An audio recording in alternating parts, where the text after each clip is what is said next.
Universal Studios Hollywood's oldest ride is twice as old as their second oldest ride. But more on that later. Do you know that Marvel Superhero Island was originally supposed to be DC Comics? Which is kind of funny, because that makes me think of Six Flags. Yeah. It was really the only, plan that they had for that area. I've seen the concepts, and there was like a souped up version of like a Six Flags Gotham City, where I guess if you look at Marvel Superhero Island these days at Islands of Adventure, the concepts are actually quite similar. It's just, except the buildings are all kind of Gotham themed or whatever city they were in. It's like Metropolis. Yeah. Like having a Superman ride where Spider-Man was. Wasn't there like a big sense. Batman ride? It was going to be a Batman versus the Penguin dueling suspended coaster, and we all know where that concept. So I actually did not realize that is the concept that ended up on the other corner of the park. Yeah. I would have honestly served them better to have it in the front of the park. Yeah. We all know what happened to that. Yeah, and then somewhere along the way, the Time Warner acquisition of Six Flags happened, and it derailed Universal's plan of using Warner Brothers comic books. They're using their Superman and Batman. So was that because the prices went up to use the rights, or did Six Flags get exclusivity, or Time Warner? I guess. Well, I think it was something happening in the middle of the negotiations, and Time Warner decided to enter when the Six Flags parks went up for sale, and Time Warner decided to buy them. Then it just kind of. That was the end of there was no way to negotiate with Universal either. Like, they were like, okay, we're going in a different direction. We're doing this. And to be fair, when Marvel was chosen to be like the backup pretty much, it was a much better deal. It was cheaper. Marvel wasn't anything back then except for just the comics. There wasn't any representation in theme parks was, or anything. The animated X-Men series and stuff. Like, this was a long before. And funny because long term it paid out for Universal. It ended up being immensely successful, and then having the embargo on the Florida, or is it east of the Mississippi? Yeah, east of the Mississippi. Having the embargo on any theme park products on a majority of the characters. I mean, that's great. All the movies are doing well, and now Universal's the one with the Hulk coaster, you know, and the Spider-Man dark ride. Mm-hmm. So that's pretty sick. Yeah. But we'll be talking about Islands of Adventure more in a little bit.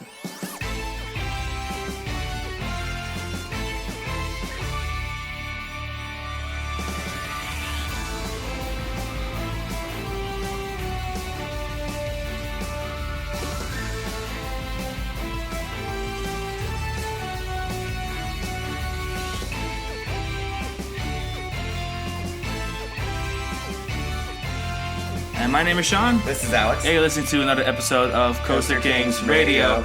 Today's episode is, as you guessed already, all about Universal Studios theme parks. And today we're actually going to be ranking every single Universal theme park in the world. And we're doing that because we've just recently visited Epic Universe.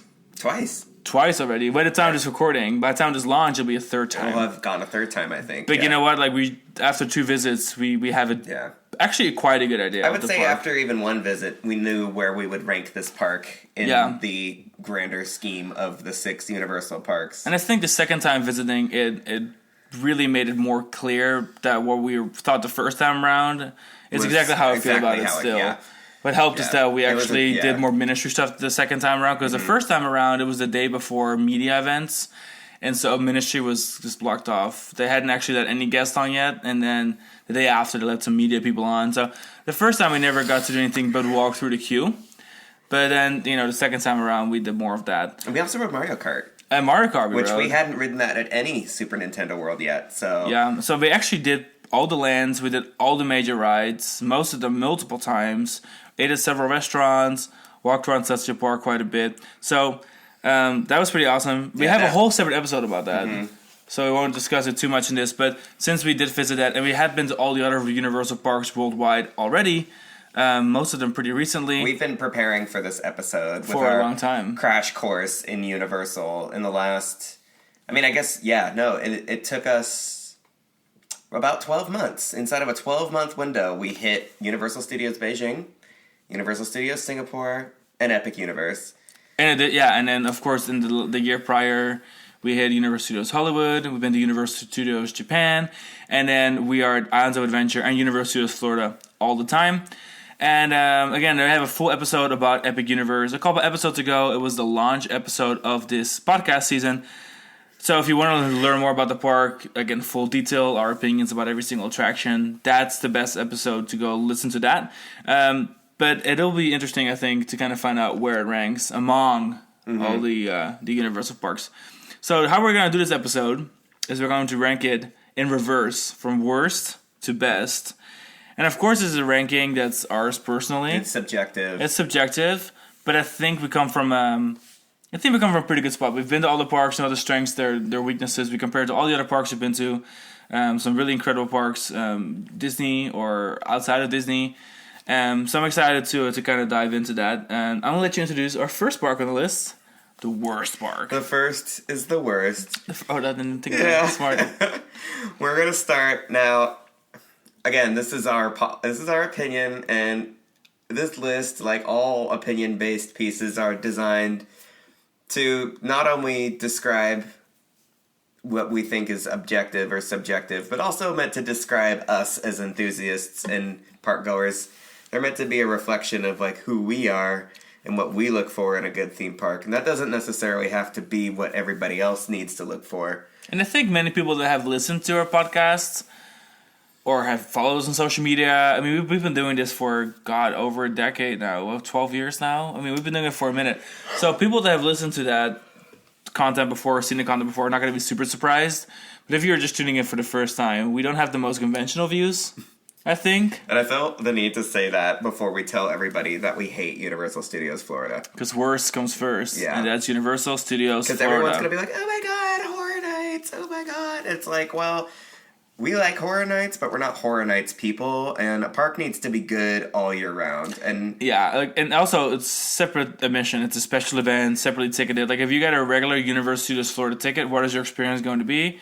I think not great. Yeah, as a pass holder, I'm not there for haunted houses. I'm there for rides and like wandering around in the daytime and roller coasters. And again, this is a special ticketed event. We're not going to base a Disney park based on their after hours event. Yeah, true. We're not going. So Halloween Horror Nights, great. This is outside of Halloween Horror Nights. A regular admission gets you what it gets you, and it's not a whole lot. It gets you a lot of garbage. Yeah, it's filler rides, it's shitty areas, it's poorly themed or poorly rethemed areas that they market as some sort of new thing, like Minion Land or DreamWorks Land. I think both are dreadful. Every ride that this park has gotten in the last 10 years is like shovelware.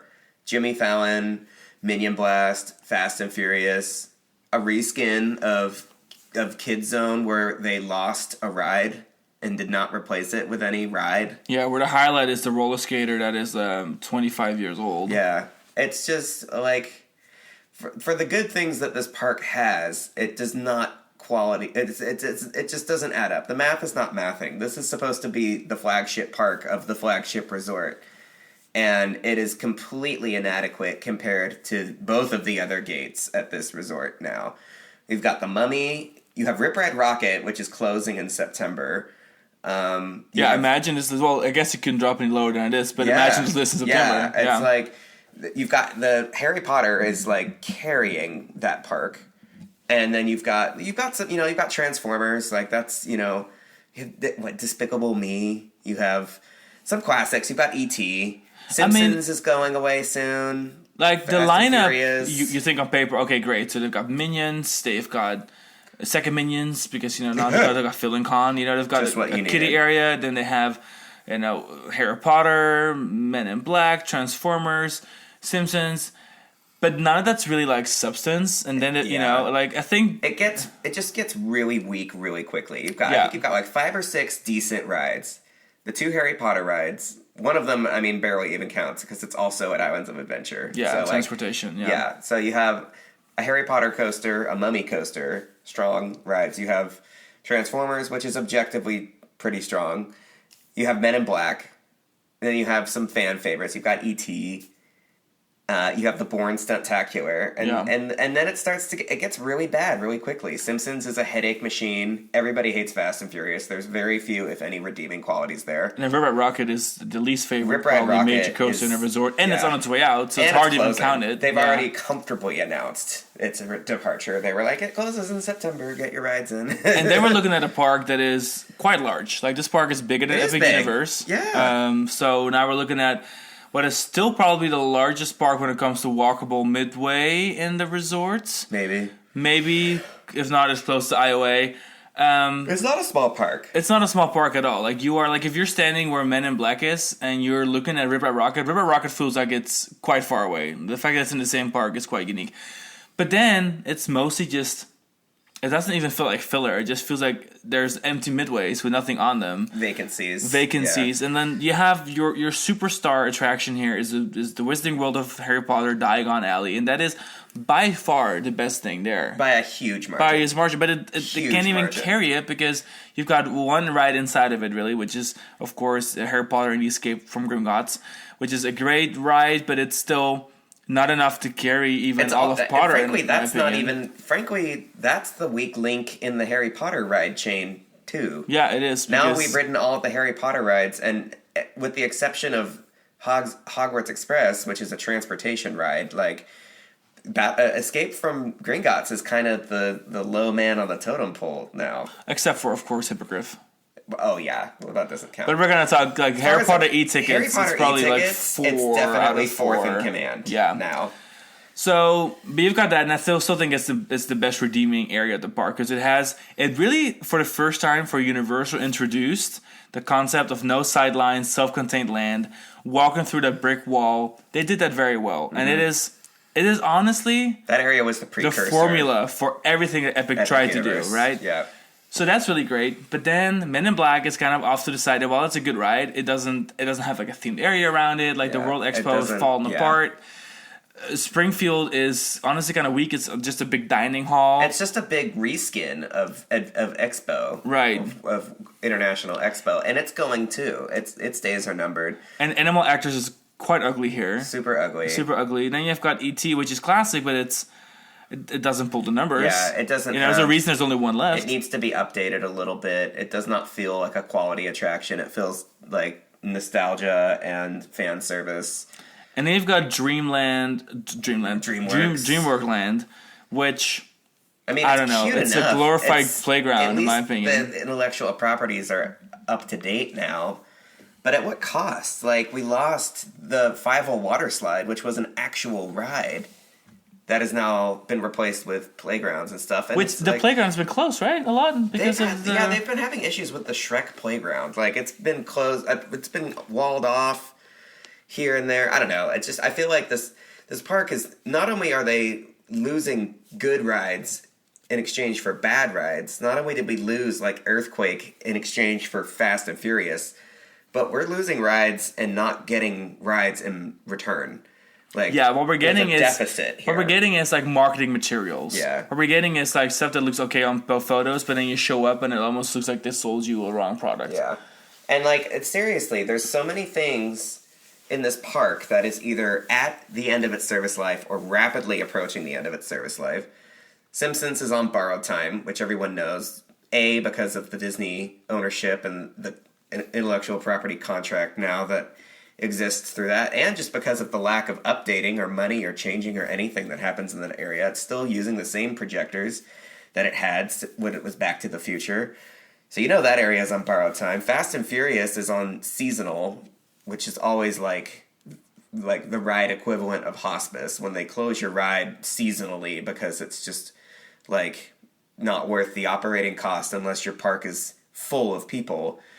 That's always the omen. And then something to kind of think about is this is also like the number one gate in the resort. Like if an unknowing tourist is going to purchase tickets, they're going to most likely purchase tickets to Universal Studios Florida because it sounds like the gate. It's the original park. It has the big entrance. It's just supposed to be the Magic Kingdom of the operation, and it does not feel like the nucleus of everything.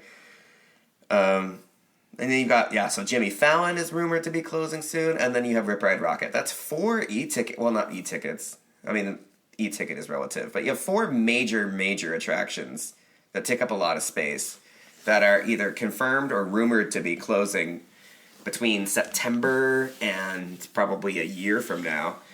And it's just like when something gets replaced in this park, it's something like Minion Blast or DreamWorks Land, and it just doesn't instill a lot of confidence. I hope that going forward the park improves, because there's a lot of potential there, but I just don't... there's not a lot of faith there. So for this and other reasons, Universal Studios Florida. I'm sure other people have their reasons for not liking this park, and I'm sure there's lots of reasons why people do like this park and think that it's wonderful, and there's probably valid reasons for you to disagree with us, and that's fine, but like, this is our lived experience as pass holders, and we've seen this park do nothing but trend down the last 10 years. Yeah, it's a little sterile in every single, like, just to kind of, for me to summarize it, it's sterile, it lacks substance, and everything they've been adding to it just feels like a very cheap, temporary, flimsy marketing trick to sell tickets. And to me, it just doesn't feel like there's quality in it. And yeah, it just feels like they are not worried about it. Almost like the Magic Kingdom effect, except for Magic Kingdom has a lot more substance. That Magic Kingdom has fire under its ass now, and we need what Magic Kingdom did in the last 10 years is what we need Universal Studios Florida to decide that they need to do now. Because sometimes I think, like, well, what if Harry Potter didn't exist? The park is simply not worth visiting. No. And it's ironic because there's actually a Universal Studios park in which Harry Potter does not exist. And it's not next on the list, but... No, which is probably also going to be surprising to people. Is that it would have been a great segue if it was next on the list. I know. I kind of thought you were going there. I was like, please hold. That's not correct. I know. Trust me. I like Universal Studios Singapore way too much to put it next to the bottom on this list. But it is thought-provoking when you think about Universal Studios Singapore as being the Harry Potter-free studios experience.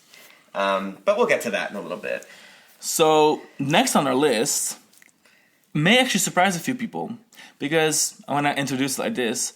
My perhaps favorite, if not second favorite, dark ride ever made by Universal is actually at this park. It is really cool. I love that ride. I think it's like... beautiful and perfect. And this park is being carried by one excellent single attraction. Ride. Kind of like Universal Studios Florida being carried by Harry Potter. Except for somehow the queue is like miserable for that. But this is by far maybe even the ugliest park in the chain. It's very ugly. It's incredibly ugly. It makes no sense. Corners were cut. The mold is growing. Welcome to Universal Studios Beijing. So Universal Studios Beijing. This is actually quite good. Mold. It's molded. It's moldy. She feels... Universal Studios Moldy Walk. Yeah, it's just not it. And like super overpriced for Chinese standards. Costs more than a ticket to Shanghai Disneyland or Chimelong Ocean Kingdom. The other two of the big three. And boy, it's not even worth half the price. They milk you for these fast passes or express passes. And we did a whole episode of Universal Studios Beijing last season. Recommend checking it out. We go into a lot of detail. The good, the bad, the ugly. And it was mostly because bad and ugly. But there was some good, which is... It was exceptionally ugly in places. Like, the park design makes sense, and I don't want to go into it too much, but I guess this is an episode comparing all the parks, so we'll have to discuss it in a little bit. It feels sterile, but I think that's kind of like... Universal has had trouble with being sterile all the time. Like, I think Osaka, we'll go into that, it's also a little bit sterile. But this felt particularly sterile. Like, you have an Art Deco themed hotel is the entrance to your park, and then it looks like freaking Dockside Inn. It looks a little, with different colors. It looks so bland on the outside. It's so like, bland. What are you guys doing? Then you get in, and there's zero staff to control the masses of thousands of people trying to get in, which are like going through these massive switchbacks that are all set up by these temporary gates. People are cutting. A completely unpolished experience. Then you split up into like 9 mini queues. Again, no one is manning this stuff, and then it's a passport system where also nobody's manning this stuff. Like there was not enough staff, so the entry procedure was already a pain in the ass. Once inside the gate, restrooms were the dirtiest restrooms I've ever experienced at a major theme park, hands down. Food quality was not great. There was not a single vegetarian item to be found inside the park except for Pete's coffee. Thank God they had a crepe cake. Quite good, actually. That was actually quite good. Coffee, crepe cake, we needed that. Yeah. The lines are... ugly. Ugly as in like queue space, but also the actual wait times are so incorrect that on average we waited about 50% longer than the posted wait time. So the wait time 50 and like longer. And I kept saying like, well, if it's 25% off, I'm going to give them a pass because like it's hard to estimate queue times, whatever, right? Shit can break down, it happens. Yeah. But this was so terrible that like one point we're getting in the line for this is for the Jurassic Flyers family coaster from Mac. And that was the first thing we did because it always gets a line, Nightmare. I think it said like something like 90 minutes. Yeah, we ended up waiting. 90 minutes. We ended up waiting 3 hours. 3 hours. Yeah, easily. It was miserable. And then we spent half the day in this miserable queue, hot, moldy, dirty, ugly, unthemed, looked like a terrible and the IKEA. ride didn't break down at any point. Yeah, it didn't break down. It's just really low capacity, and they just lie about the wait time, like really bad. But this was actually the case at like every single ride. But at that point, we were also forced to purchase Express Pass, which you couldn't do on the Western Alipay app. You could only do it on the Chinese Alipay app, which you didn't have. So then we had to go to guest services, but it was already day off, so they already sold out of most of the passes. So we ended up having to buy a la carte for Harry Potter, a la carte for Jurassic World. We found out too late that you can buy Jurassic Flyer a la carte Express passes. We did fine because it's not marketed. But we were afraid of going into guest services and being told that wasn't an option. So we were like, well, let's just rope drop it and we'll come back. And even rope dropping didn't help. It was a dumpster fire. Freaking mess. So that and a bunch of other problems at the park. And then like the sideline issues are terrible. Everything just feels cheap. It almost feels like a knockoff Universal park. The Kung Fu Panda boat ride feels like a fake Universal ride at some obscure copyright infringing operation. Well, yeah, and then Decepticons, it feels like a knockoff ride too. The station feels like an IKEA. The station feels like Hulk, but like it wasn't finished. Super weird. Weird. Bizarre. Like not even like laughably bad or like just a bad imitation, but like not finished. And then the park layout is stupid, and that's a kind word. It doesn't make any sense. It makes no sense. They put one of the biggest show buildings, if not the biggest show building in the whole park, the biggest show building in the dead center of the park, and didn't cover it up. Entire walkways surrounding it, and you're just looking at these gray walls. Then you cannot actually get from Waterworld to Jurassic Park without going all the way to the entrance of the park, which Waterworld for the record is the very back of the park. It's basically the a list big goes on and on with a slash through it, and the slash is Jurassic World, but it sounds like it would be a nice, easy to navigate park, and it's really not. Because at one point you're leaving the Kung Fu Panda indoor area, and if you're leaving it towards the Decepticon, like Megatron area, Transformers, they're literally facing Jurassic Park, and you can see it all. And you see some of the food stands, but then you cannot actually walk there. It's blocked off. You have to go into there's not even a walkway Transformers, and then make a U-turn to go into Jurassic Park. Which Transformers leads to the front of the park. Yeah. Which is the wildest part. And if you're going out the Waterworld exit of Kung Fu Panda, you basically have to go into Harry Potter. Like you have to be on the doorstep of Hogsmeade in order to get around. Yeah, well, there's a bypass walkway which is incredibly boring and unthemed. But also, when you're leaving the Kung Fu Panda area facing Waterworld, you're facing the entire show building of Harry Potter, which is not themed at all. It's so bad. It's another giant building where you see a tiny castle sitting on top of it, and you're like, what even is this? And they don't even have Universal Studios. All of the parks have done a pretty good job of obscuring the Forbidden Journey show building in a way that it elevates the showpiece of the castle while obscuring the view of the building. And Universal Beijing just did not care. Didn't concern themselves with it. They didn't angle it a certain way. There isn't even trees planted for where, because I get it. You can only plant a sapling so big. You can expect a certain amount of tree growth to come in 5 to 10 years and obscure the gaps in your theming the way that the other Forbidden Journeys have done so seamlessly. In fact, Universal Beijing's Hogsmeade and Forbidden Journey look so bad that it actually made me appreciate the other Forbidden Journeys more for the ways in which that they obscured the view of the show building and made it seem effortless. Because then I realized, wow, the other parks actually did something really great by making it so easy to Forbidden Journey at Islands of Adventure, for example, is so well hidden, even though it's right in the middle of Jurassic Park. Yeah. It's insane. And then when you leave Potter, so Potter here is because it's really popular, you have to wait to get into the land, which is okay. And then you exit the land through the midway through Hogsmeade, right before Hogwarts. There's the exit pathway, and then the exit pathway walks by the entire side of the show building. And you guess it, it's completely uncovered. When you leave Harry Potter, it's just the contrast is so stark. It's almost like they were trying to rely on the whole soundstage gag of Universal Studios Florida and Osaka, back in the day. You could put something cute on a show building and call it a soundstage.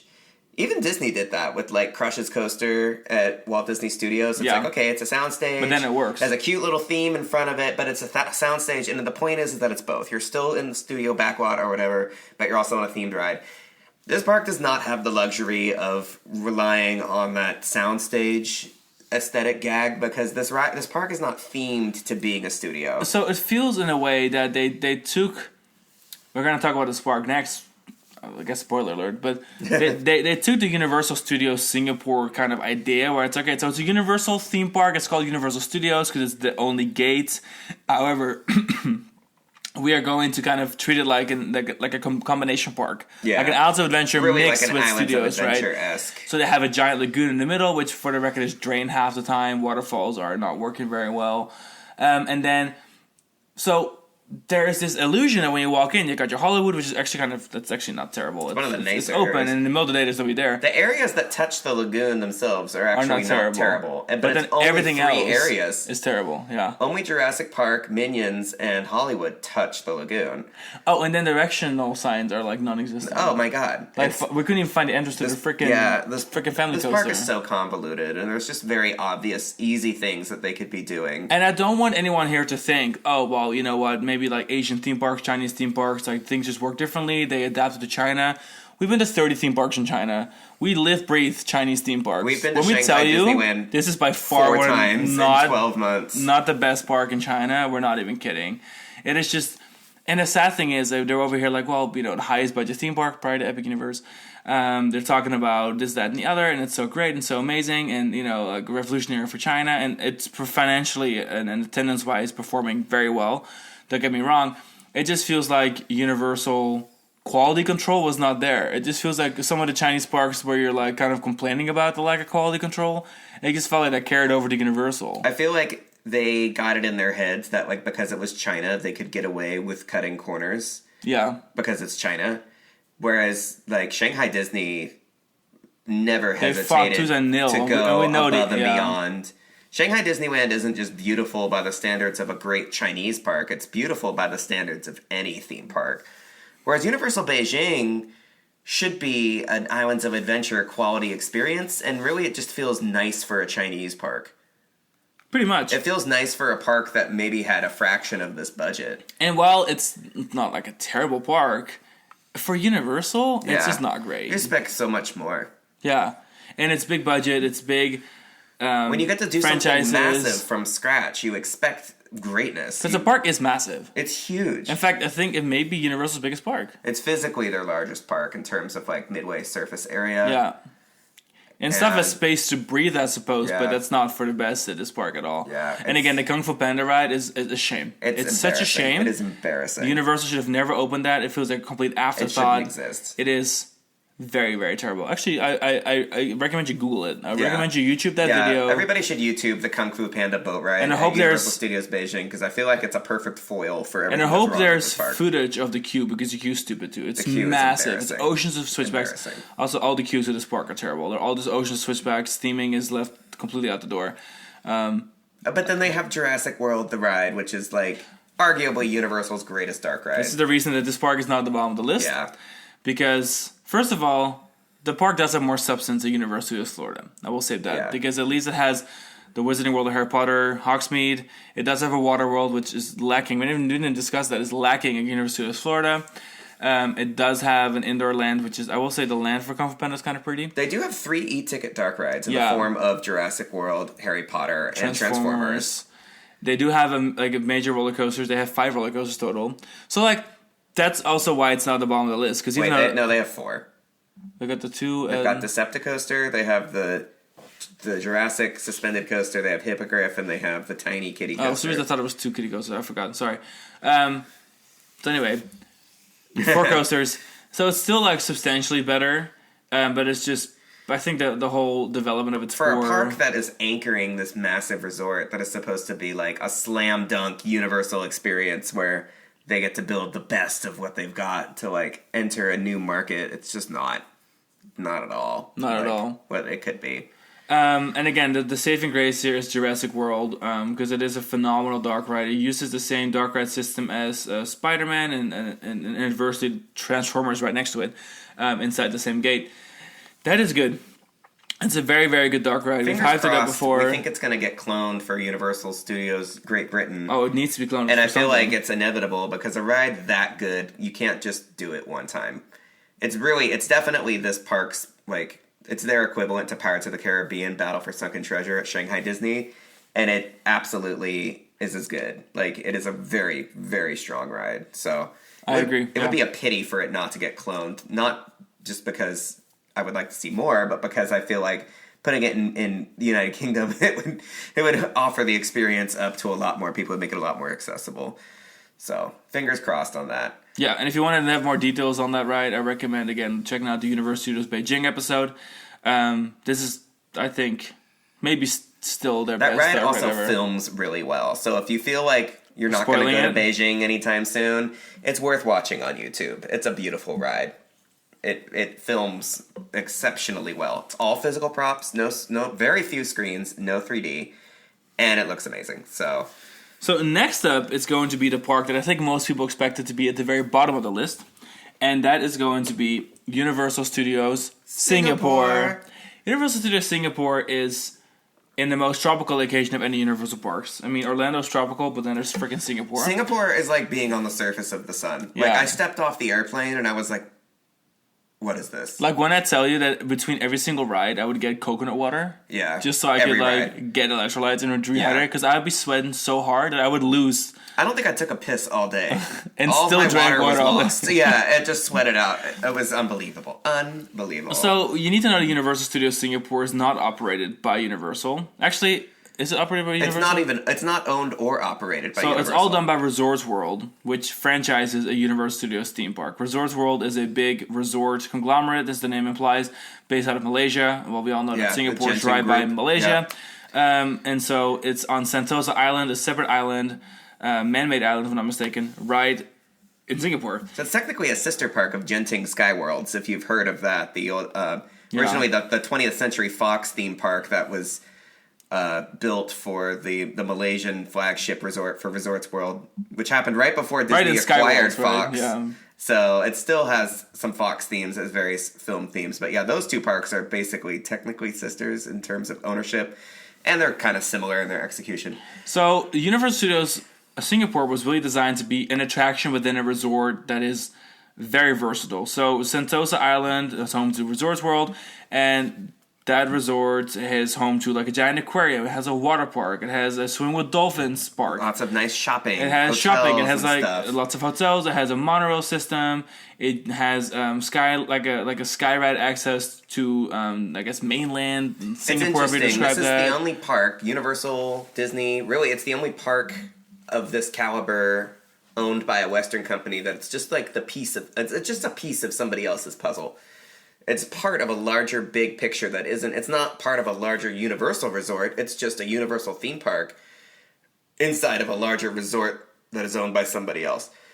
Bearing that in mind, operationally, the park, you can tell that it's not quite operationally up to snuff. I mean, Universal parks aren't necessarily operationally the greatest anyway, but if you're used to something like Universal Orlando, the operational capacity at this park is definitely a step below. The attendance is also lower too. Correct. That's I think the biggest thing. I don't think the pressure is really on in a park like this as much. It's also physically very small. It's about half the size. So that's the nice thing I think about this park is that it has kind of the Islands of Adventure layout, it has the Islands of Adventure concept, and it even has the complete inner circle. So you know how like at Islands of Adventure you have the little area of Toon Lagoon, or the area where Velocicoaster is, or the area outdoor dining area in Mythos where you like go right up to the water. Where like there is kind of like an inner part on the water for every land, except for they're not connected, which I've always thought was kind of weird. At University of Singapore, I think in a way to create almost like the idea that the park is larger, you can walk the entire inner circle. There's a way to get around the entire park without ever going on the main midway, which is honestly quite impressive. It's cool. The park, I always felt like this park was set up a lot like the Pentagon. It's like a double wagon wheel that has an outer ring and a really tiny inner ring, and then it's got a network of walkways between the two rings.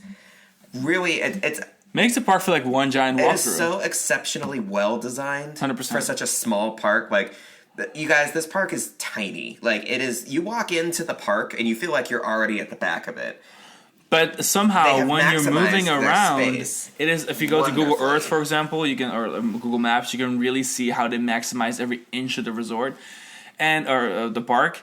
And it really feels like you're an Islands of Adventure-shaped park when you're walking around it. It's like a little bite-sized Islands of Adventure, but then the ride roster is really strong. And the areas are very well-defined. I thought that for a park this scope and so dense, every area had room to breathe. Every area was really nice. So when you start your day, of course, starting Universal Studios, you started like a Hollywood Boulevard. Yeah. And then, so if you were to take a ride at the end of that, you would start and you would get into Sci-Fi City, which is home to Transformers, but also Battlestar Galactica. And because there's like a covered walkway, it was like a pre-Tron style walkway. Oh, there's a New York area too. That one corridor is New York. Oh, I forgot. That's right. I blew straight past it. Yes, I blew straight past it. Yes. So there's like the indoor part of the park, which is under a giant glass canopy. Those are the two like city areas, and they have a little Hollywood Boulevard that is just literally from the entrance of the park to the mouth of the outer ring, and then you have to the right, you have a little street that's New York. And then you have another covered little street that's Sci-Fi City. Yeah. And in that street, you have the entrance to Transformers, which is nicely hidden because it feels like it's in that covered area of the park. And then when you get outside, then you enter where Battlestar Galactica is, which it's a nice transition. Also covers over the New York water, area and the Sci-Fi City area because Transformers is both. And then Battlestar Galactica is a phenomenal, almost like a second-gen version of what Dueling Dragons was meant to be, I think. Where instead of it being two thrilling inverting coasters, you have a thrilling inverting coaster and like a more family-friendly sit-down coaster. Works well together, themed to the 2004 to 2009 Battlestar Galactica series. Starring Katie Sackhoff. Very good, #1 rated on Rotten Tomatoes for sci-fi, period. And then it's kind of nice that they have a ride themed to that because as a Battlestar Galactica fan, that's something that this is really cool. But anyway. And as a Vekoma fan, it's like... Yeah, it's a very unique Vekoma product. In a way, this is like modern Vekoma stems from this. And there's Trouble Pass, and I won't discuss it too much, requiring to alter tracks, alter trains, all that. And now it runs pretty well. But it was like kind of like the learning curve. It was like the growing pains. This ride is the reason why Vekoma and Universal don't work together anymore. But it's also the reason that Vekoma is what it is these days. Yeah. And that's the best part of it all. This was a wake-up call for Vekoma because everything they've done since 2010 when this ride was developed has been top-notch. And again, it has been based on this, the trains, the seat molds, all that's been based on this. So anyway, so then you have this product, and then you move into the Mummy, which has its own area here, which is great. It has a little supporting ride, has a great restaurant, amazing vegetarian curry restaurant. Oh my god. We were eating like kings in this park. It's vegetarian. I will say the food at this park was very good, and because of Singapore, it's very vegetarian friendly, which is really nice for an Asian resort. Because generally speaking, in Asia, if you're vegetarian, it's not easy. This is the Universal resort that not only does it market itself to a lot of the Southeastern Asian countries, but it's also the resort for India. It's the resort for Indonesia, Malaysia, obviously, even Australia. This park. Lots of vegetarian minorities. Is the park that covers India, a lot of places. So, like, because it's the resort for India. Because on my first trip, India, there's a lot of vegetarian food. On my first trip, it was like an Indian holiday. It was like you might as well have been in India. Yeah. It was only Indians there. It was basically, and so it was great because I was like, okay, it's awesome. And then I realized like all the restaurants had like major vegetarian options. It was awesome. Yeah, it was great. And when you think about it, like when you think of major theme parks in India, which is such a dense population hub, there are no really big major theme parks. Like I realized on our visits going to Universal Singapore is that resort has the power of being Indonesia, India, Bangladesh's like major theme park resort, and so but it feels like that because the park is well attended. It is pretty busy. Operations, like Alex mentioned, aren't great. I will admit that, but it's kind of nice that this Universal park, unlike Hong Kong, which was Disney's kind of draw Hong Kong Disney as like a similar thing. We're like, oh, there's a new market we can Hong draw Kong from. Disney is supposed to highly be unsuccessful drawing from these same markets that Universal Studios Singapore does. Not quite the same markets, but like similar. It was supposed to be similar thing, like in a like relatively Southeast Asia, Australia. It was built in a relatively theme park-less landscape. like Disney or Universal style. But then I think Universal Singapore has much more success. It's also part of a much more successful resort. Singapore is a tourist attraction more than Hong Kong is, I think. Anyway, point aside, the park, it does really feel like an international magnet. Like, it's a bunch of international people every time we've been there. Depending on the holiday in which country, there's just, we saw a lot of Australians, I think, on our visit, right? Definitely. So then you move on to Jurassic Park. The Lost World area. Lost World, yeah. I'll have you describe Jurassic Park. Yeah. And the Water World installation. Their Jurassic Park area is really cute. In the front of it, it's got like the Discovery Center type building, which is a restaurant, and then you enter into Jurassic Park, like through the gates, and there's several rides in the back. There's the little Canopy Flyer suspended coaster, there's a Tyrannosaur Dumbo-style ride, and then they have the Jurassic Park Rapids Adventure, which is their River Rapids ride, and it's a really cool River Rapids ride. And this was such a smart move because it kind of captures the essence of the river adventure rides in Orlando and Osaka, but it's much more space efficient. The boats and stuff can turn much tighter quarters, but you can still provide like a massive ride experience that feels big, even though it doesn't take up very much space. It's a great area. It's a really nicely set up area, and this and Battlestar Galactica are the two things that like really make this park feel like the Little Islands of Adventure type park. Yeah. Because Battlestar Galactica is a perfect marriage of Hulk and Dueling Dragons. And then you walk into the park, and at the back of the lagoon is the Discovery Center. Yeah. No, it works really well. The park is, in fact, I think layout-wise, maybe my favorite Universal park because of the double walkway. Every land is quite dense and condensed, but they're all highly themed. It's an incredibly tropical. Well fleshed out. It's a very tropical, lush environment. So, like vegetation-wise, it's like a jungle, which is great. And then you have the Shrek area, which has Shrek 4D, which is now exclusive to this park. Yeah. They've got a little Ferris wheel ride in the gift shop. You've got the kiddie coaster, the large family coaster. It's a hippogriff type clone. You mentioned Waterworld. Yeah. Oh yeah, I said Waterworld. Yeah. I'm agreeing with you. Like the fact that this park is so small, there's still so much in there, and the way that they did it. It's amazing that it fits because the walkway feels kind of small because it's in the middle of the park. You do have the fact that they put all the show buildings and then the Waterworld venue all on the outside of the park. You have a park that's very condensed, easy to move around in, quite compact with themed lands, almost like pie slices for each land. Totally. But then the big show buildings are all hidden, and that's exactly what they did not do at Universal Studios Beijing, where all the show buildings are practically in the middle of the park. There's only one show building like in the inside at the park, and that's for the lights, camera, action, little stunt show. In the New York corner. Also, their Express Pass, guys, best deal. Includes every single ride once and shows, and costs like a fraction of like 60 USD or something, like super cheap. It really came in handy. Like for the Puss in Boots coaster, which is so great, so good too. Oh my god, such a great ride. I would have died for this to be included with the DreamWorks Land expansion for Universal Studios Florida. Again, it's like every area in this park has at least one e-ticket attraction. Usually a roller coaster. And good coasters, yeah. And then like at least one or two like supporting rides. So then now let's talk about the reason that the park is not higher on the list, because of course we're hyping it up quite a bit. Yeah. That is just simply because the park is not as large, but also because it's operationally not as strong. It is not Universal operated, and while the operations at the Asian Universal resorts are across the board, no matter who operates it, not great.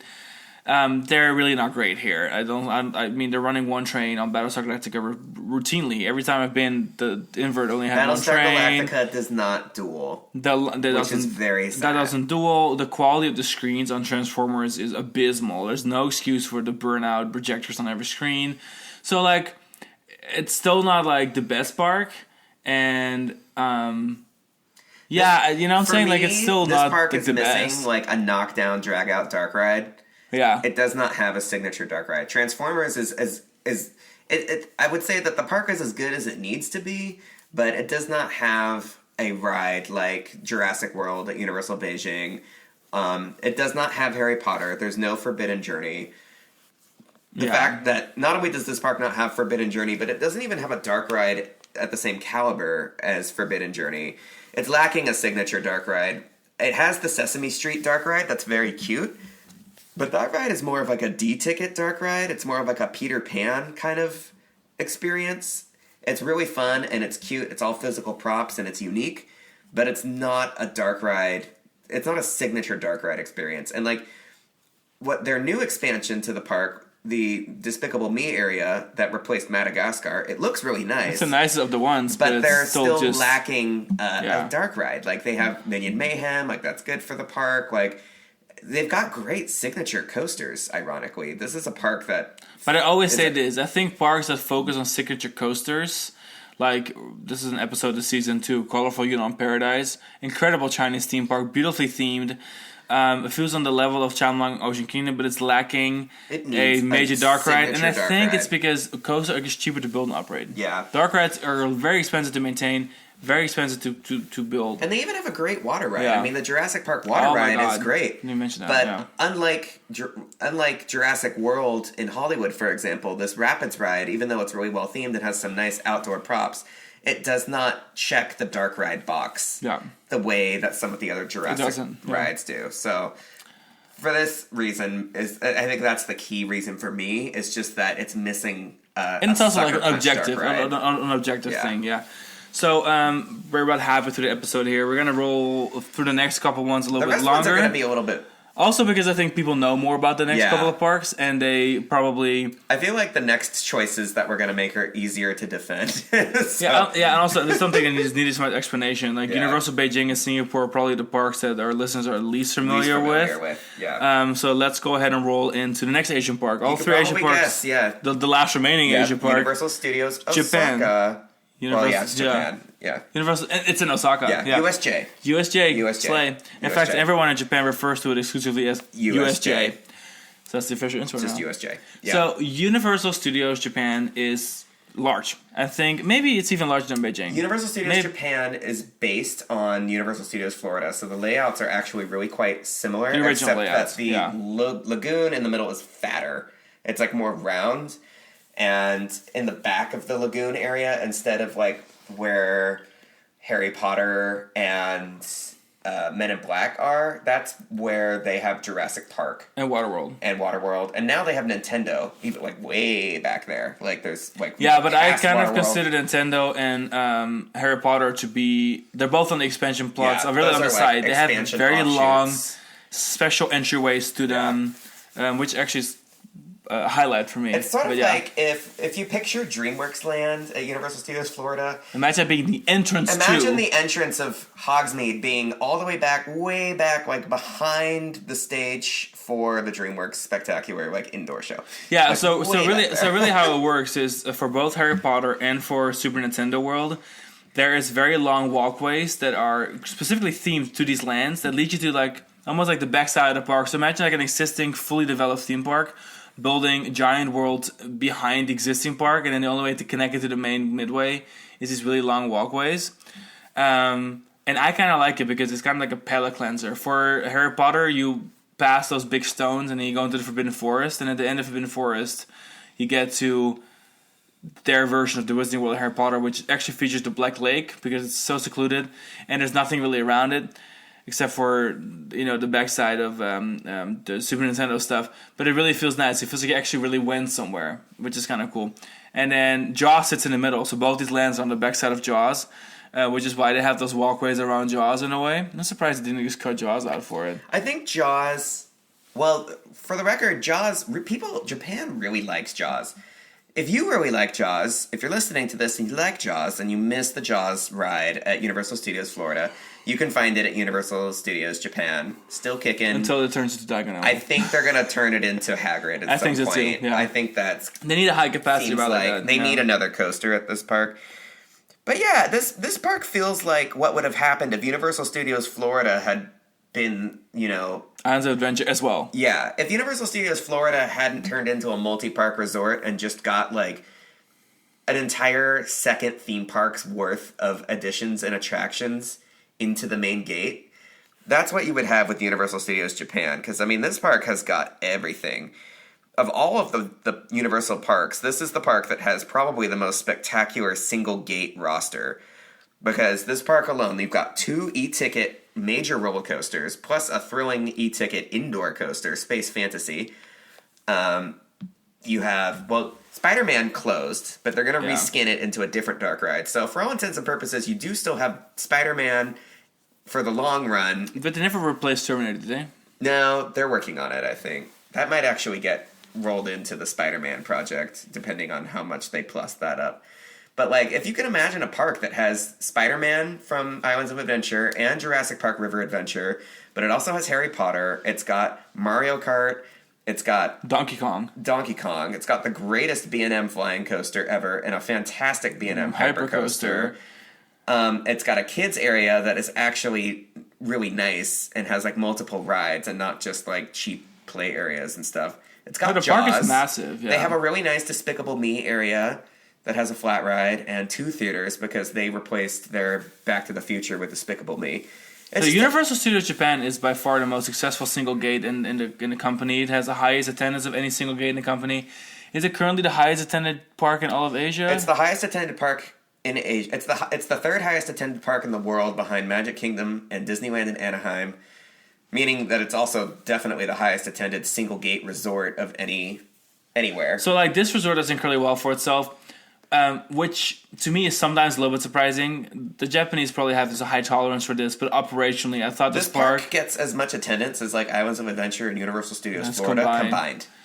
Which I guess it is kind of filling both boots. Kind of makes sense because it is like a double park. To go back to my statement here is that the actual park operations leave a lot to be desired, in my opinion. That's one of the reasons that it's not higher on the list, because on paper it's like, wow, it's the dream Universal Resort. It combines the classic Universal Studios with the show buildings and the dark rides, and it has amazing B&M roller coasters, and it has Wizarding World of Harry Potter with the Black Lake, and it has the full Super Nintendo world with all 3 rides. Like, it sounds amazing on paper. Even has Waterworld. The only thing that they're missing is Transformers. That's like the only like bread and butter Universal Studios ride that they don't have. But then operationally, it's what drags it down this list. Because expensive. It's very expensive, first of all. Second of all, the Express Pass system there is terrible. You have to buy a bunch of packages just to get on stuff. Then their wait times are inflated to the point where you don't actually know what's real, what's not real. Then you have to point the fact that they just operate terribly. Like when we were there, it was busy. It was a 2-hour line for the Jurassic Park River Adventure, and they ran 1 station. It was a like 2.5-hour line for Flying Dinosaur, and they ran 2 out of 4 trains. It was stuff like that was really kind of agitating. They told it was like an hour wait for single rider to get on Jaws. We walked right on and rode together, so that was kind of inconsistent. You needed a timed entry for Harry Potter. It was just like, which is fine, but this operation has felt so mismatched. Then at one point it tells you need to have lockers in order to ride the indoor spinning coaster. And then it told us to go to the show building. What was it, like Building 52 or something? Because we couldn't take our camera back with us. Yeah, and it's like we couldn't find but the then building Building 52 wasn't a thing. Like, because there was like a bunch of buildings and they were not numbered in sequence. And at one point, even staff didn't know where Building 52 was to find the locker. And it was like, but this is the 3rd most attended park in the world. Why are we operating at... Why is this such a mess? It's such a shit show. Why are we operating like such a mess? And it was so expensive. Food was expensive. Vegetarian options were not to be found easily. Which, again, is Japan. I'm not surprised by that.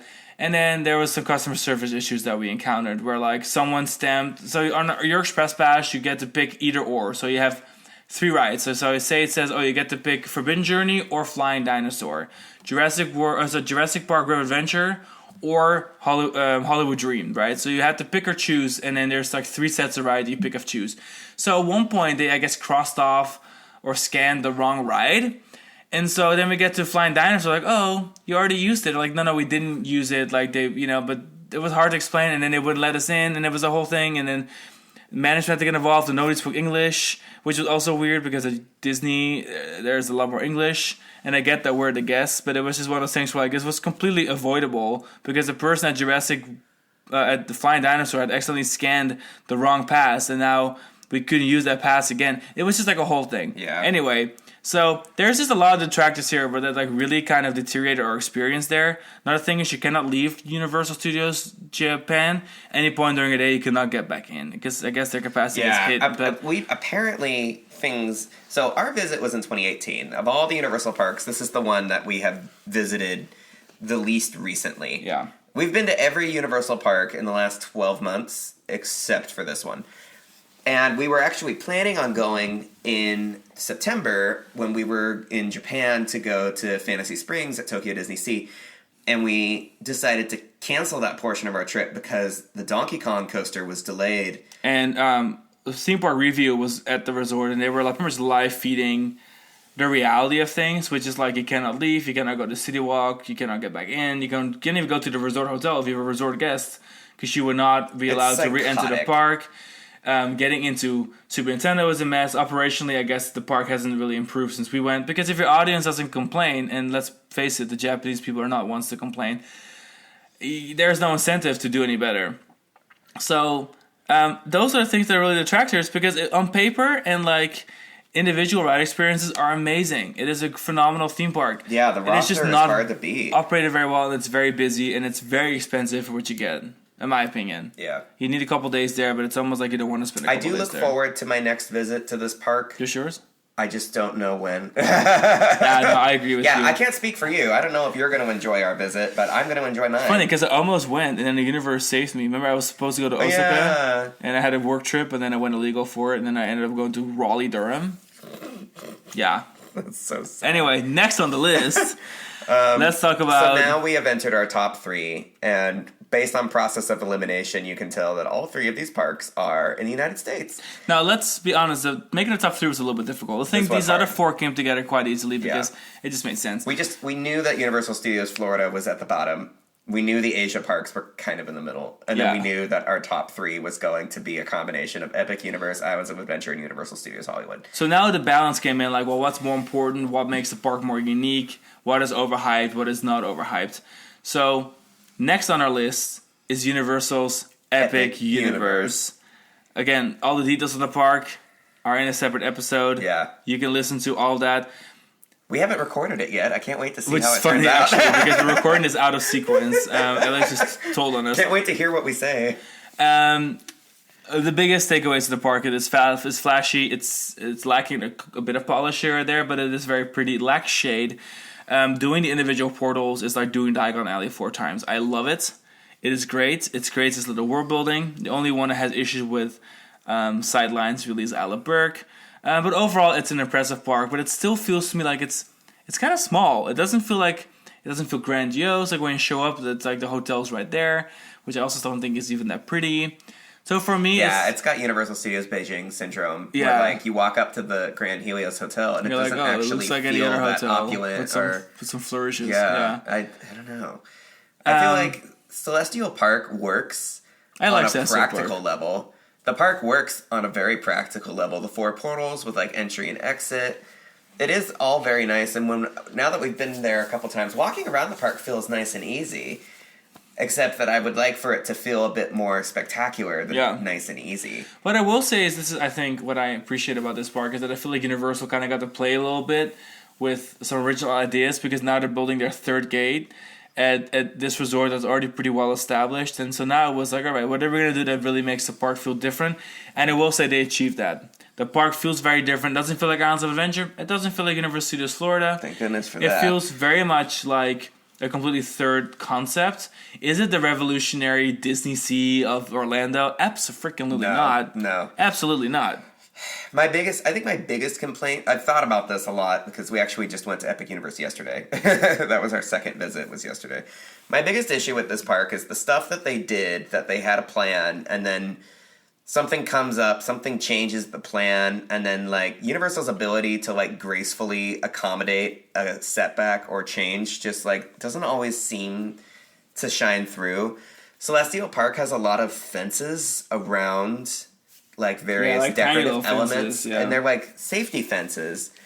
They're fences that were not part of the original plan because it's obvious that they're not part of the original plan. The way that they are snaking through the gardens and such seems very last minute and matter of fact, which is unfortunate because the area is otherwise quite pretty. It's just that there's definitely parts of it that are not functional and have had to be adjusted accordingly. And it's like, you could have thought of this from the get-go. You could have designed this in such a way where the state wouldn't have to come in later and say, like, you need to put fences here and here and here because otherwise people are going to, like, fall off the midway and get hurt or whatever. and it's like, it's not Universal's first rodeo, so I don't know why it's so hard for them to anticipate things like that from the get-go. Werewolf is another thing. Curse of the Werewolf. The ride was the last thing that got added to the park concept because they were already pretty far into the development stage when they decided to replace the Monsters Amphitheater with the coaster. Yeah, so not only does it feel kind of off in that regard, then they also, because of the loose article policy, you take all your stuff with you. Right before previews, they added a ton of netting, and it's the ugliest freaking ride I've ever seen. It's so ugly. It's so no matter bad. how you spin it. It's not pretty. It's ugly, and it's so distracting for me that I feel like the whole like Village of Darkmoor, it feels so disjointed because now there's this like netting little like this massive netting steel coaster that doesn't even do a lot, kind of in the middle, and then the theming on the ride feels very afterthoughty. I mean, I like the idea of having a roller coaster as a supporting act, but it just doesn't feel like it was executed level, well. that ride is a great choice because it is a sponge for when Monsters goes down and they need a place to put people. Both times that we have witnessed that ride function as a sponge. Yeah, I went from like 20 minutes to like an hour because Monster died. Purpose. Yeah. So I'm not saying that they should have not built that ride. I'm not saying that it's a regret, but I am saying that it's just unfortunate.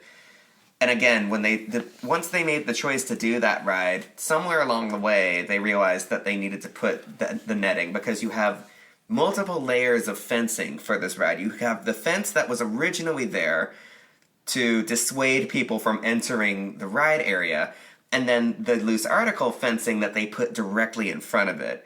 And this kind of stuff is what tells you that the plan was coming together about as quickly as they could build it. And so when you're looking at that and you're seeing like fences on top of each other, you're like, you know that the plan changed and they did not accommodate the changes to the plan in a way that feels like it was quality and thoughtful and like cares about aesthetic. There's just things like that. Obviously, the by and large of Epic Universe is that it is very successful. It's going to make a lot of people very happy. It's going to be very satisfying. But it's also everything that is a pitfall for Universal at any other park, every negative thing that you can experience at another Universal park, you're still going to experience it here. It's still here. This is still a Universal park. I think food-wise, the park stands out and it's quite good. We'll see how long it lasts. It could just be like, it's new. Aesthetically speaking, I am someone that really cares about cohesive aesthetics. I don't like bleeding of aesthetics.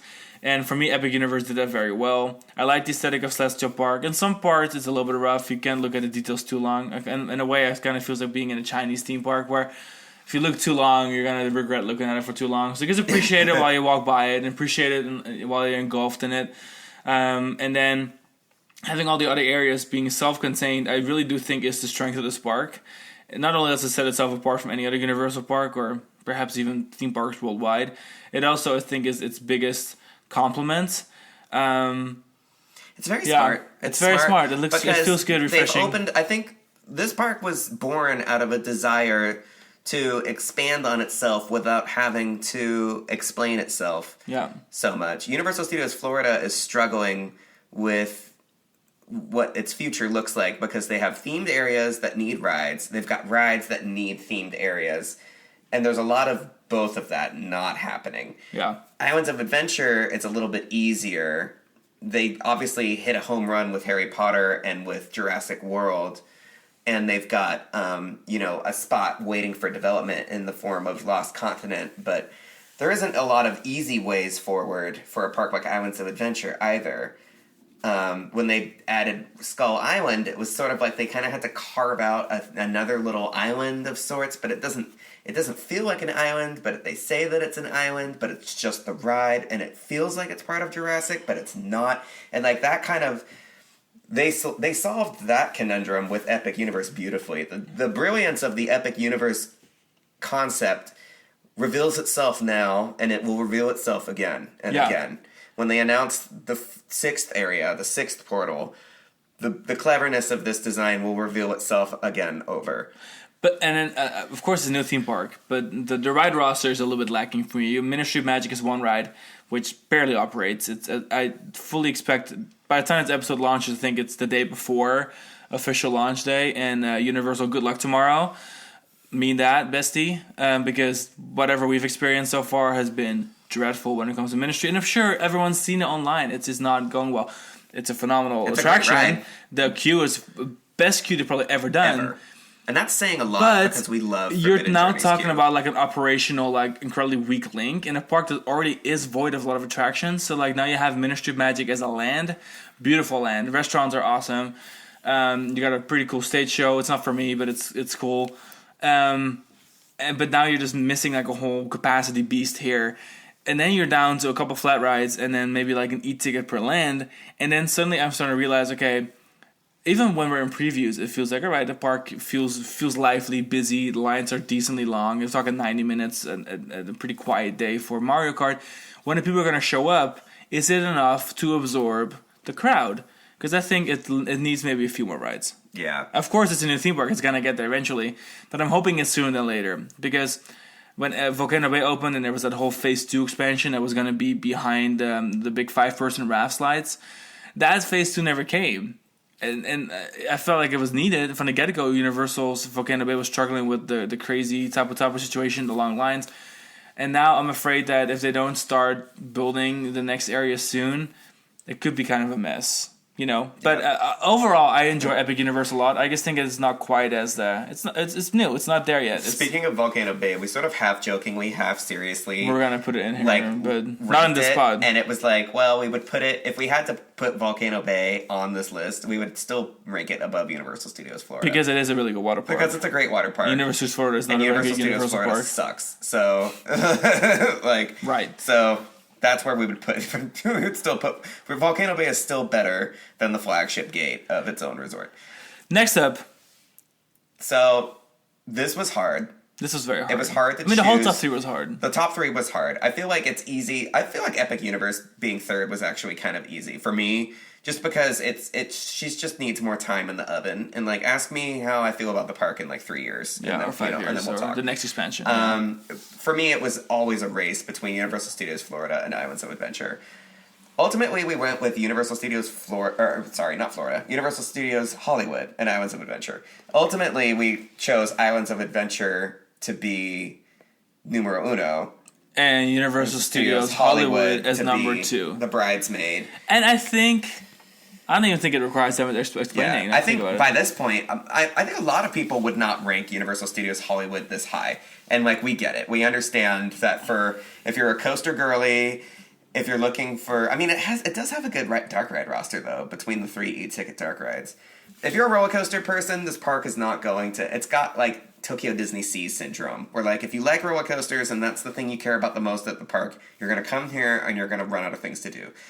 But this park I love because, really, this park is the Studio Tram Tour. This is the Disneyland of Universal. This is the original. Really, it boggles my mind when, like, every once in a while I forget that a lot of people don't realize that Universal Studios Hollywood is a studio. It is active working studio. It is the film studio. In fact, where the Super Nintendo world is right now at Universal Studios Hollywood is where they were filming Superstore, where they filmed parts of Bruce Almighty, where they filmed all sorts of iconic stuff just a few years ago. That's where the tram tour used to pass by and tell you all the stories of the Elephant Door just a few years ago. The first time you and I rode the tram tour together, that was we still went by a thing. that soundstage, and now it's a ride.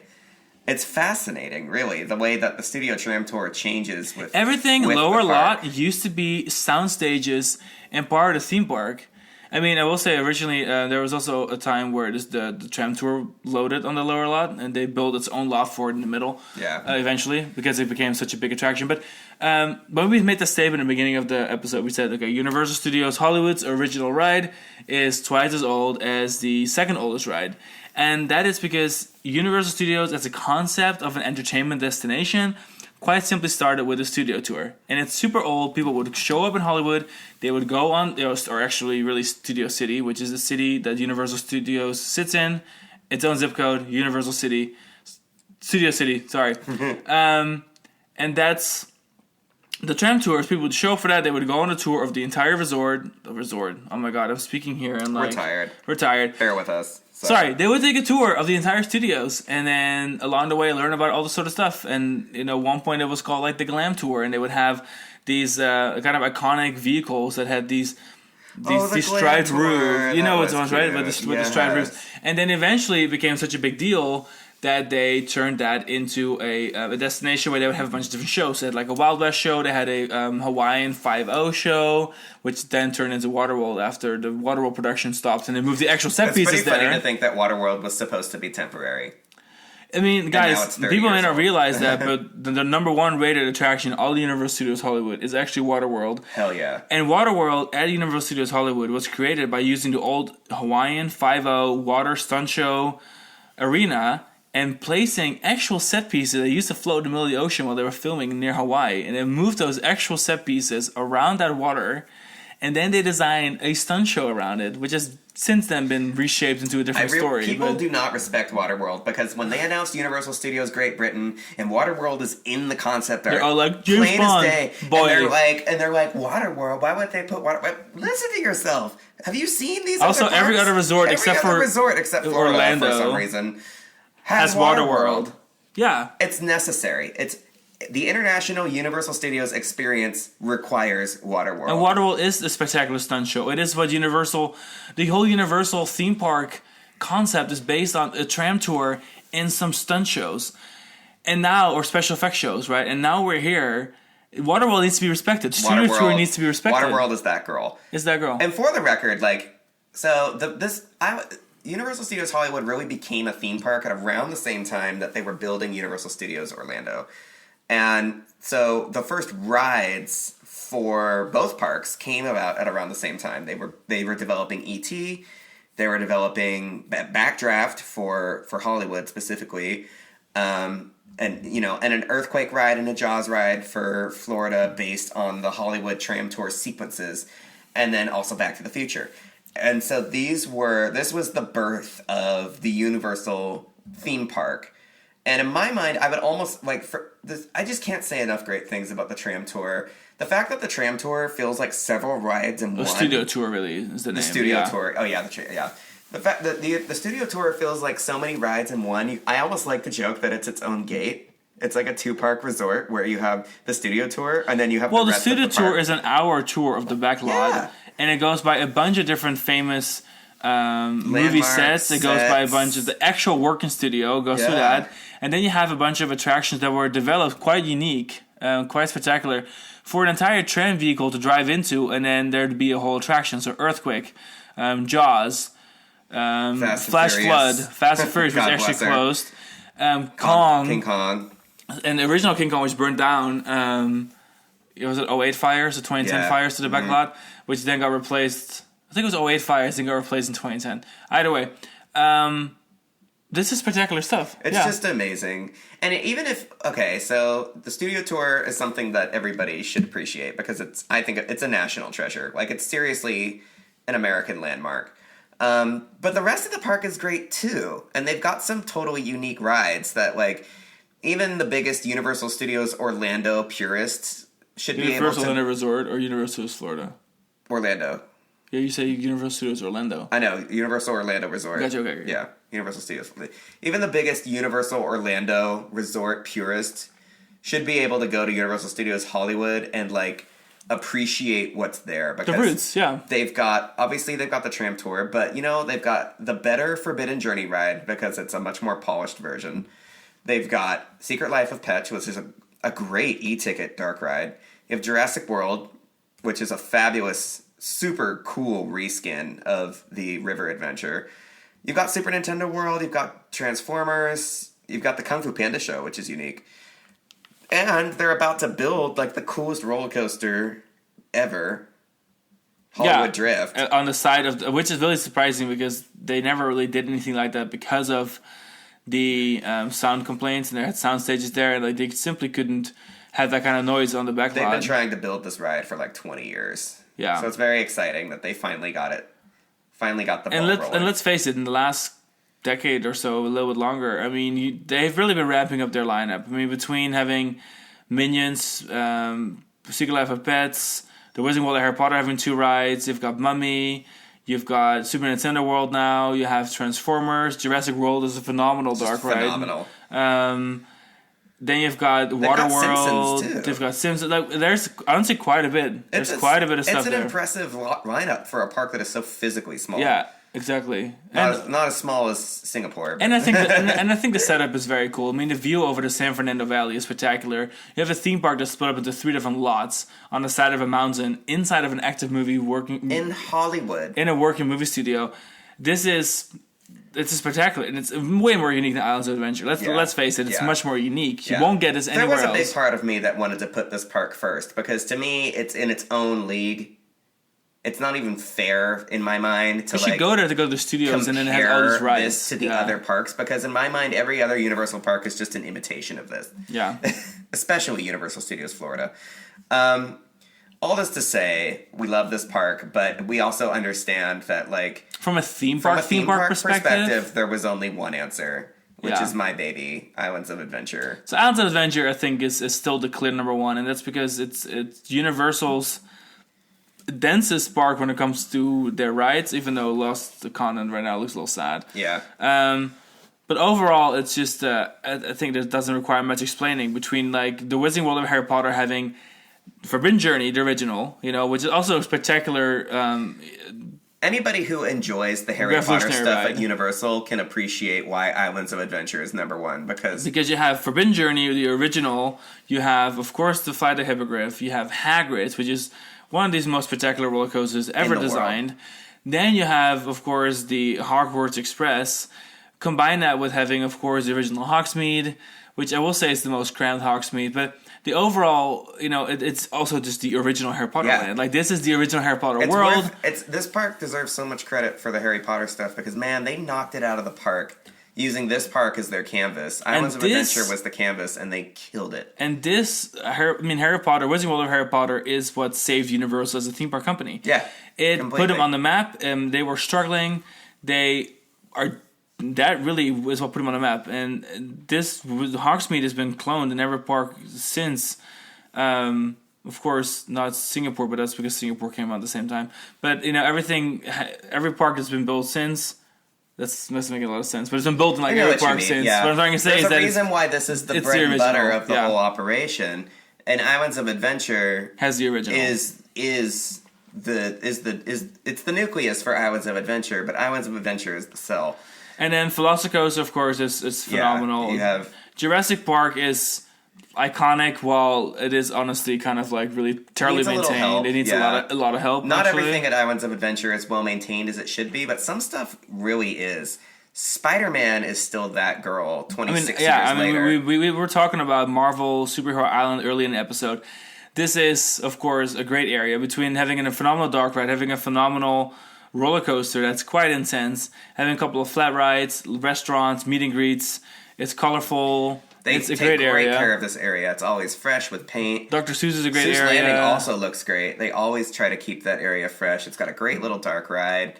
No, we don't love Kong, but you've got Kong. So, overall, when you think, okay, let's talk dark rides, Kong is useful. When it rains, they needed that ride for rain outs at Islands of Adventure. And then Toon Lagoon has a phenomenal water ride. So if you're going to talk about overall dark rides over here, we've got Spider-Man. We have Forbidden Journey. We have Cat in the Hat. I would include Kong. Do you Kong, Cat in the Hat? So would you include Jurassic Park in that? Yeah, sure. I guess. And then they do rides, you could include it. Yeah, and then you've got 3 incredibly large water rides. You've got a lot of dining. You've got spectacular roller coasters. 3 incredible roller coasters. The park is just dense. It's full. It doesn't feel like this stereotypical show building galore that is a Universal park in a way. It has that central lagoon. It has, I think it is kind of obvious that it's still this park the Universal park. The moment. I don't think there is a single more spectacular moment in Universal's timeline between the Studio Tram Tour and Islands of Adventure. When they developed this park, it's so hard. It's so easy to take Islands of Adventure for granted now, but in the 90s, this place, it was anarchy what they were doing with this park. It was so revolutionary. It was so out of the box. it's almost unfathomable to think that like they spent all this money on this park and like took a lot of risks with intellectual properties, areas that are not themed to anything. I mean, I like to think that Celestial Park was really born out of this desire to capture what it felt like to enter Port of Entry and visit Lost Continent and do something that was... Because there's something very nostalgic about doing something in a theme park full of IPs that doesn't have an IP attached to it. Islands of Adventure invented the IP park, but man, they also had a great time doing stuff without IPs and just flying by the seat of their pants and doing something creative and beautiful and doing it just because they could. Doing Dragons wasn't a good idea. Too much capacity. The coasters are very niche, but it was art. They did it because they could. It was audacious. Everything about this park. Hulk. They didn't even know if they were going to be able to finish Hulk in time for the park to open because the technology that they needed to build Hulk didn't exist when they started the project. They did it anyway. They were like, we're just going to do it. By some miracle, everything of substance in this park opened on time and ran consistently. Spider-Man was the most limit-pushing dark ride of the decade, which is saying a lot because Disney was also working overtime with like Tower of Terror and Indiana Jones. It's just, looking back, what Islands of Adventure did was so unbelievable, and there just wasn't enough people around to appreciate like the industry people, guests. Obviously, there was no social media. Like what the kind of interest and excitement surrounding Epic Universe that is happening right now wasn't happening around Islands of Adventure yet because the market didn't exist. The audience social media wasn't there. Is so different. You know, now everyone is like involved in this. Islands of Adventure, you had to know about it through a magazine or maybe like a news report. The Travel Channel is how we found out about it. Or you were already at the resort at the preview center. Like my father called a travel agent over the phone and bought tickets for Islands of Adventure. There was no website. Yeah. There was nothing. It's just so crazy to think back on that. And I'm not saying that Epic Universe is like a shadow of what Islands of Adventure is or does, and there's going to be perfectly valid reasons. If you again, for me, like the top three was very difficult. When I went to when I went to Epic Universe for the first time, I was like, hell yeah, this is like such a good park. I love it. But then I started kind of realizing, okay, well, tit for tat, it's still missing. It doesn't have like a major water ride, for example. That's where IOA has several major water rides. No major outdoor natural rides. Like it's there's still stuff lacking, and I think that Epic Universe really carved out a really unique park experience, especially being the third gate and not being an animal-related park, for example. They did that very well, but it still doesn't have the substance of Islands of Adventure. And of course, operationally, it's not where Islands of Adventure has already been for years now. So I think one day Epic Universe has the potential to be number one on this list. Yeah. It Something really that does. Islands of Adventure has now that Epic Universe will have eventually, which is that Islands of Adventure, all the foliage is really mature. And it has the ride roster. When you look at Islands of Adventure like video and stuff from 1999, it does have that kind of fresh park feel where like a lot of the trees are saplings and like they couldn't have built... Obviously, this wouldn't have been possible, but if Forbidden Journey had been built opening day for Islands of Adventure, it wouldn't have worked because the trees in Jurassic Park would not have grown in enough to obscure the ride from the view of the area, and it would have been a disaster. Yeah. So there's things like that like Islands of Adventure, because of it's just right. The age of it is just right. The foliage and stuff, the landscaping, they planted all those seeds, figuratively and literally, for a park to feel really grown in and grand and beautiful in a way that you just can't do that out of the gate with a new park. No matter how hard you try, no matter how much money you spend, you can't build 50-foot tall trees out of thin air. Now you know what would really make that park amazing for me? Rip out Kong and put in the Jurassic World ride from Beijing, and then nobody can ever slay it. That's that. And Kong. I like Kong. With that, I guess we kind of rounded up our top 7, our entire Universal Studios theme park list. Yeah. I stand by what we decided on being the list. I think we defended ourselves. And again, this is our opinion. If I could change anything about this list, I would put Islands of Adventure even higher than number 1. Wow, that's wild. All right, everyone. Thank you so much for listening to this episode of Coaster Kings Radio. And make sure to check out the rest of all of our new episodes coming this season. This is our 6th season. Make sure you subscribe to any service you're listening on. Are you on Spotify? Subscribe. Are you on Apple Podcasts? Why are you not subscribed yet? That's definitely a big deal. Leave a review wherever you're listening. We'd appreciate any feedback. 5 stars are cute.